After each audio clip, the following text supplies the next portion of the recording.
Ladies and gentlemen, enemies are not always the ones you can see. Often they are the ones who try to steal your peace, your reputation, or your momentum. Victory does not require violence. Real power is the power to neutralize a threat while you remain upright, ethical, and unbroken. Here are 10 battlefield-tested nonviolent ways to destroy an enemy. And by destroy, I mean remove their power to hurt you, expose their weakness, and reclaim your life. Control your reaction. Enemies feed on chaos. When you refuse to react emotionally, they lose their fuel. Breathe. Pause before you answer. Respond from intent, not impulse. Turn attacks into data. What does this tell you about their aim? Document everything. Paper and timestamps are weapons of the civilized world. Save messages, record dates, keep receipts. A clear record transforms accusations into facts, and facts win in rooms where reputation matters. Fortify your reputation. Your reputation is your armor. Improve it until it's impenetrable. Do excellent work consistently. Let others praise you publicly. Testimonials, references, visible wins. The stronger your reputation, the weaker their smear. Use systems, not emotion. Bring the bureaucracy to bear. Escalate through policies, HR, regulators, or legal channels when necessary. Systems disarm personal vendettas. Rules and procedures are impartial referees. Be predictably unpredictable. Predictability invites exploitation. But don't be chaotic. Be strategically unpredictable. Vary your routines. Conceal your intentions until they matter. When they can't read you, they can't plan against you. Build iron alliances. Isolation is your enemy's best friend. Destroy that. Invest in real relationships, colleagues, mentors, community. Allies amplify your reach and neutralize slander or pressure. People who trust you will defend you when it counts. Control the narrative. Story wins where facts alone don't. Tell your truth clearly and early. Use public, verifiable platforms to present your side. Press releases, posts, recorded statements. Silence allows lies to grow. A calm, factual voice cuts through noise. Make yourself indispensable. If you are valuable, you are protected. Master a skill that's hard to replace. Solve problems others avoid. When you're the solution, attacks become costly for them. Turn their strengths into weaknesses. Observe, analyze, adapt. Every tactic they use reveals an assumption. Test it. If they trade in drama, be quietly professional. If they rely on speed, slow the game down into checkpoints and Outlast. Time is a weapon you can use if you are patient and steady. Short-term blows rarely win long wars. Keep your standards. Keep working. Keep your moral high ground. Exhaustion breaks the attention of the aggressor. Consistency breaks their momentum. You don't need to become cruel to defeat cruelty. Follow discipline, document everything, build your circle, and use the systems around you. The goal is not revenge. The goal is removal of threat and restoration of your life. Stand composed. Move with purpose. Let competence and integrity do the heavy lifting. When you employ these 10 methods, your enemy's power will erode, not through violence, but through technique, clarity, and relentless professionalism. Now go practice them. Stay sharp, stay silent when necessary, and let results speak loudest of all. Master your reaction. Silence and discipline disarm attacks. Most people lose not because their enemy was smarter, stronger, or more prepared, but because they themselves gave away their power the moment they let emotion take control. Think about how easy it is for someone to trigger you with just one word, one rumor, one calculated move. They don't have to destroy you. They only need to provoke you until you destroy yourself. That's why the first and most powerful strategy in neutralizing an enemy is learning to control your reaction. If you master that, you don't just survive their attack. You take away their only weapon. When you react impulsively, you hand your opponent a blueprint of who you are and how you can be broken. If anger makes you loud, they know they can silence you by exposing you. If insecurity makes you defensive, they know they can weaken your credibility by questioning you. If fear makes you retreat, they know all they need to do is push harder until you fold. In every battle, the person who controls themselves controls the battlefield. Silence, stillness, and composure confuse an aggressor. They expect you to explode, panic, or crumble. When you do none of those things, their attack doesn't just fail, it ricochets back onto them. Discipline is the training ground for this control. It doesn't appear in the moment of conflict. It's cultivated daily in small choices. Waking up early when you'd rather sleep, holding your tongue when you'd rather complain, pushing through discomfort when you'd rather quit. These are not random acts of self-control. They are conditioning. They are the way you forge a mind that will not betray you when someone provokes you. A disciplined person cannot be baited into rash words. A disciplined person doesn't panic under pressure. A disciplined person can look at an enemy's attempt to humiliate them and choose silence, knowing that silence itself is a blade sharper than any insult. Silence doesn't mean weakness. Weak people scream to prove they're strong. Strong people don't need to explain themselves to anyone. Silence is strategic. When your enemy attacks, your stillness creates doubt in their mind. They wonder, did they miss? Did they hit the wrong spot? Are you planning something bigger? The uncertainty eats at them more than your anger ever could. Because silence signals control and control signals power, the one who speaks less always forces others to fill the gap with speculation. And speculation often hurts more than truth. Controlling your reaction also means learning to observe instead of react. When you feel provoked, the urge is to answer immediately, to defend yourself, to explain, to retaliate. But what happens when you resist that urge? You create a pause. In that pause, you gather data. You see the intention behind their move. You see whether this attack is reckless emotion or a calculated strategy. You see who is watching, who believes, and who doubts. You transform an ambush into an intelligence opportunity. That pause is not hesitation, it's tactical advantage. An enemy thrives on emotional chaos. They want you disorganized. They want you talking too much, showing your hand, revealing your fears. But when you are calm, when you are deliberate, when you measure every word, you rob them of that advantage. They swing wildly, but every swing meets air. They scream louder, but your silence makes their noise look like desperation. They try to corner you, but your discipline keeps you untouchable. This is how you destroy someone without lifting a finger, by forcing them to reveal their weakness while you stand in complete control of yours. Emotional control is not repression. It's not pretending you don't feel. You will feel anger. You will feel fear. You will feel the sting of betrayal. But you don't let those emotions drive the wheel. You let them pass through you without moving your hands off the controls. That is strength. Anyone can punch a wall when they're furious. Fu can sit in silence, look their enemy in the eye, and give them nothing. That's not emptiness. That's restraint. And restraint is harder to master than violence. The battlefield is not only physical. It exists in offices, in boardrooms, in conversations, on digital platforms. Wherever people compete, conflict arises.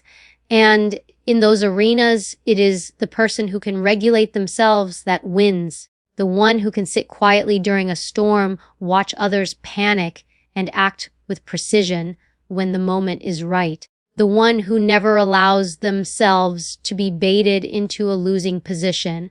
The one who treats every attack not as an insult, but as intelligence. Your enemy wants control. Don't give it to them. They want your voice raised, your face red, your composure shattered. Don't give it to them. They want your story to end in reaction. Don't give it to them. When you master your reaction, you become untouchable. Not because you are invisible, not because you are silent forever, but because you learn the most powerful truth: your enemy cannot control what you refuse to surrender. And the first thing you must refuse to surrender is yourself. Build systems and alliances. Make yourself indispensable and protected. In any contest of influence or power, raw force is rarely the decisive factor. What decides who stands at the end is the infrastructure behind them and the people who will stand when it matters. Systems remove the personal from the attack, and alliances turn individual threats into collective liabilities for an aggressor. If you want to neutralize an enemy without engaging in a fight, you make yourself harder to touch by building repeatable processes, reliable defenses, and a network that amplifies your value and disperses risk. Systems begin with predictability that favors you. When your responses, processes, and deliverables follow a known, documented flow, you deny your opponent the ability to exploit chaos. A company that has clear escalation procedures, audit trails, and role definitions cannot be undermined by a lone agitator who depends on confusion. An individual who maintains consistent communications, professional boundaries, and transparent records creates an environment where lies and rumors collapse under scrutiny. Systems are not sterile. They are the scaffolding for fairness and accountability. They let you convert subjective disputes into objective reviews. They reduce a smear campaign to a mismatch between accusation and documented reality. But systems without people are brittle. Alliances are the human force multipliers that keep you safe and make attacks costly. Start by investing in relationships that matter. Mentors who know your work, peers who watch your back, subordinates who execute with loyalty, and external allies, clients, vendors, community leaders who have a stake in your success. These are not transactional acquaintances, but reciprocal bonds built over time. When you have cultivated genuine relationships, an enemy's attempt to isolate or discredit you reverberates because others will step forward to correct the record, to vouch for you, and to insist on due process. Social proof is a shield. People who have seen your competence will not allow a false narrative to stand unchallenged. Make your role hard to replace. Indispensability is not about arrogance. It's about producing unique value that aligns with the organization's or community's interests. Learn the domain better than anyone around you. Solve problems before they reach the crisis stage. Document your knowledge so it's visible. Weakest playbooks, standard operating procedures. When you create value that others rely on, an attack against you becomes an attack against the system that depends on your contributions. This raises the cost of aggression dramatically. A person who is seen as crucial to outcomes is seldom undermined because those with power also calculate consequences. Design redundancy into your defenses. Relying on a single clout source, one ally, one boss, one high-profile client is a vulnerability. Spread influence across multiple nodes. Develop relationships in different departments, industries, and social circles. When one connection weakens, another holds. Systems thinking teaches you to avoid single points of failure. Cross-train people who support your work. Rotate key responsibilities so that your absence would not cause collapse, but would instead reveal a resilient structure where many have invested. A resilient organization or network makes a personal attack look not like a decisive strike, but like a pebble against a fortress. Be deliberate about visibility. Systems allow you to convert private competence into public proof. Use consistent reporting, measurable outcomes, and visible wins to make your impact undeniable. Publish results, celebrate team achievements, and encourage third-party testimonials. Visibility is not vanity, it is insulation. When your contributions are recorded and acknowledged, Attempts to discredit you require disproving recorded facts, not merely creating louder noise. The louder the falsehood, the easier it is for documented success to outshine it. Leverage formal mechanisms when necessary. Policies, contracts, compliance frameworks, and legal protections are extensions of the systems you build. They transform personal disputes into procedural matters. An enemy who operates through rumor and personal attacks struggles when confronted with formal complaints, contracts that define deliverables, or compliance audits that require evidence. Learn how to use the rules to your advantage. Escalate calmly through the proper channels. Let policies do the heavy lifting of impartiality while your alliances provide the human context and advocacy. Teach others to carry your standard. Systems scale when they're replicated. Mentor rising talent, delegate authority, and design workflows that others can follow. A leader who grooms successors and distributes knowledge is not afraid of being copied. They are secure because the organization no longer depends on a single person. That diffusion of capability means that an enemy cannot remove your influence by targeting one node. Your network carries on because multiple people are empowered to act. This shifting of dependency from person to process is how you make attacks ineffective. Invest time in reputation management as a systematic practice, not a reactive scramble. Monitor what is said about you and the context in which your name appears. When you detect a threat, respond through calibrated channels, correct factual errors, request retractions through official avenues, and mobilize trusted voices to provide context. Do this without melodrama. A measured, systematic response enjoys credibility because it is part of a pattern of professionalism, not the flailing of someone caught off guard. Systems earn trust because they are predictable in their fairness. Alliances also require reciprocity. People commit to those who commit to them. Be generous with credit, support others publicly, and be the person who answers calls in the middle of the night. When you are known for lifting others, those people will return the favor at moments that matter. Reciprocity builds an invisible ledger of social capital you can spend when threatened. That ledger is often more powerful than any single formal authority because it mobilizes genuine defenders rather than obligated ones. Finally, plan for escalation but aim for prevention.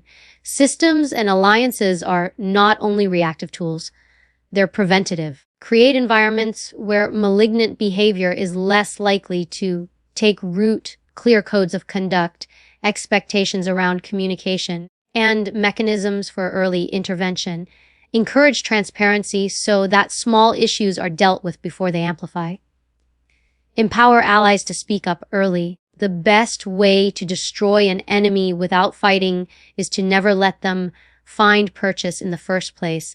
Systems keep the soil infertile for their tactics, and alliances pull weeds before they spread, leaving no ground for their campaign to grow and making a personal attack look ineffectual, costly, and ultimately futile because the network and processes you've built will outlast any attempt to take you down. Control the narrative with proof, document everything, and let facts win. In any conflict, the truth is not what happened, but what is believed to have happened. This is the battleground most people forget.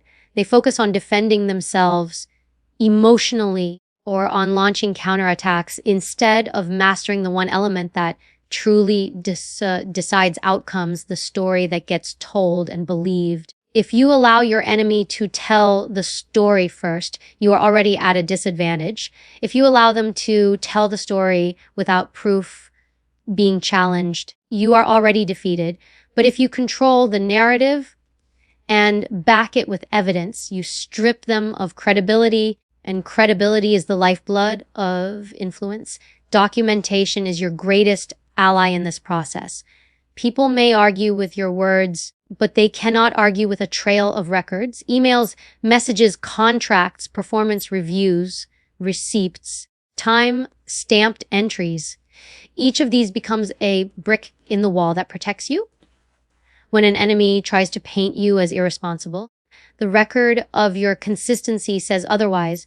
When they attempt to frame you as dishonest, the paper trail of your transparency demolishes the accusation. Proof is not about storing information for the sake of it. Proof is about preparing for the day when words will collide. On that day, the one who holds records wins, because the narrative built on evidence will outlast the narrative built on noise. Control does not mean manipulation. It means clarity. When you step forward to clarify what happened, you do so with calmness, precision, and reference to documented reality. You do not ramble. You do not accuse. You do not get drawn into mudslinging. You simply lay down the facts and let them do the work. There is immense power in brevity when facts are behind you. A single sentence supported by evidence will outweigh a page of speculation. Control of the narrative means that you don't let your enemy decide the stage, the audience, or the script. You decide when to speak, what to reveal, and how to frame it. Timing is part of controlling the narrative. Speak too early, and you may appear defensive. Speak too late, and the false story may take root. The art lies in waiting long enough to gather enough proof, but not so long that lies calcify. When you step forward, you do so with a strategy. You release only what is necessary, keeping the rest in reserve. You never show all your cards at once. Each piece of proof is placed with intent, forcing the opposition to either back down or reveal their own lack of evidence. Controlling the narrative is as much about rhythm as it is about truth. There is also a psychological dimension to this. When you document and present proof calmly, you signal control. Your enemy may be loud, dramatic, emotional. But when others see you composed, factual, and precise, they begin to doubt the aggressor. Humans instinctively trust steadiness over chaos.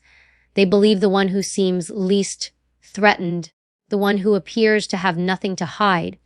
Proof reinforces this perception, turning doubt into confidence. It is not just the documents themselves that matter, it is the way you deliver them, without malice, without haste, without fear. The delivery makes the proof credible, and credibility makes the narrative stick. Documentation also disciplines you. Knowing that everything you do may one day become part of a defense forces you to operate with integrity. You write clearer emails.